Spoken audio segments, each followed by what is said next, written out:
civil servants across Whitehall are being over-promoted to get around pay cuts, according to figures shared with The Times. The so-called grade inflation is costing taxpayers around about £1.5 billion per year and is resulting in less qualified staff doing more senior jobs. Joining me now in the studio, Deputy Political Editor over there at The Sun, Ryan Sabey, is with us. Literally nothing about this story surprised me, Ryan. I saw it, I thought, yep, that makes I can only imagine that would be going on in the civil service.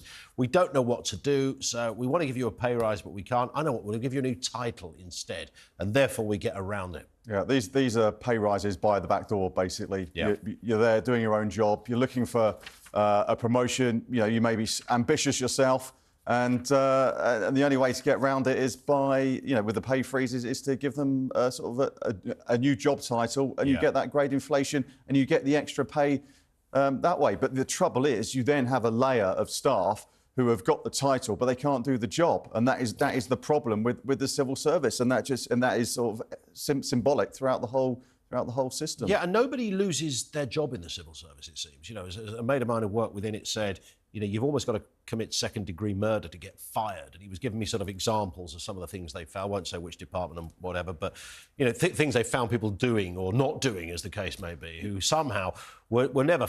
In any other world, you'd say, I'm sorry, mate, that's it, you know, job done, you know, nice handshake, good to know you, but we'll see you soon.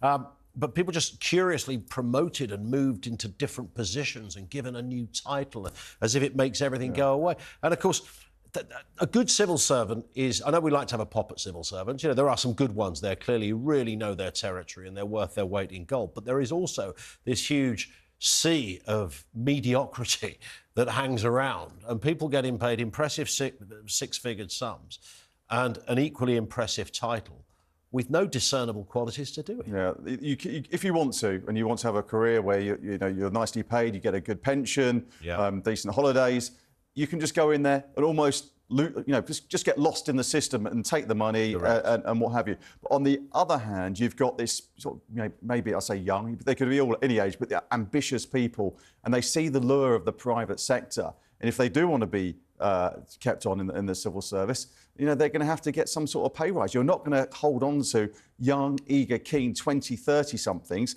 if the private sector is calling, and they've built up this fantastic expertise and they know government inside out. And that's pretty attractive to big business. I did hear somebody actually look at that figure the other way round recently, who said that they looked at the civil service as a retirement gig. Or a guy said, you know, what I might do if I want a bit of security as I get older, he was doing all right in the private sector, get a job in the Home Office, get a job in the Department of Health, wherever. Find yourself a nice little title, squirrel yourself away in the corner somewhere. No one's ever going to fire you. You'll still get a bit of a pension. It won't be worth much, but it'll be a regular wage and nobody will ever sack you. In some ways, it's a perfect scenario. If you sort of not given up a little bit, but if you reach a certain stage of your career and you want to take it easy into your retirement, why not? It seems like, you know, ideal. The National Archives. I love these stories because a couple of times a year we get these sort of revelations of stuff that's been locked away for 30 years. We were, for whatever reason, usually no good reason at all, not allowed to know about it. But now we are. We've had some nice revelations from the Blair years today. I mean, let's start with the Elgin marbles, because apparently Blair wanted to use these as a bit of a bargaining chip to try and get the Olympics.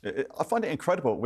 The Elgin marbles comes around every sort of 6 months as a major topic of conversation. Not that long ago, we had Rishi Sunak cancelling a meeting with the Greek Prime Minister. Which was bonkers.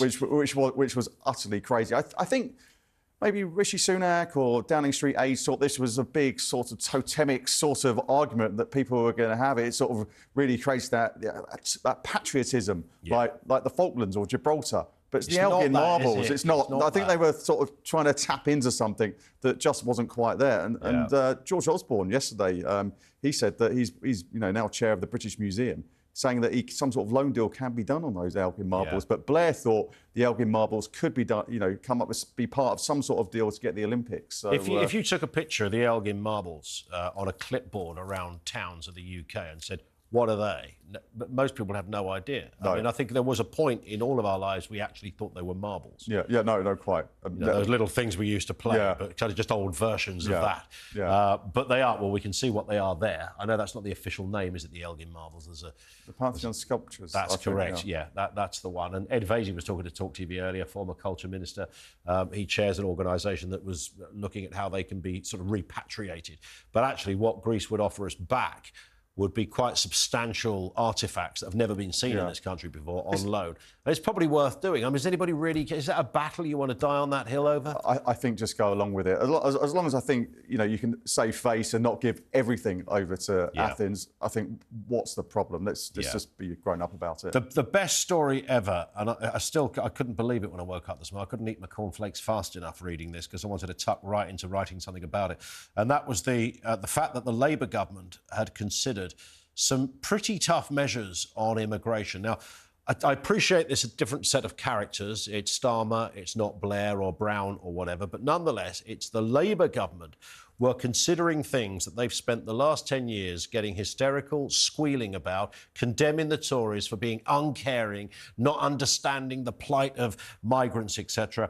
I mean, in its worst scenario, there were considerations to actually have no immigration policy at all, because we shouldn't have one, because half of these people visit a safe country anyway. They've got no right to be here.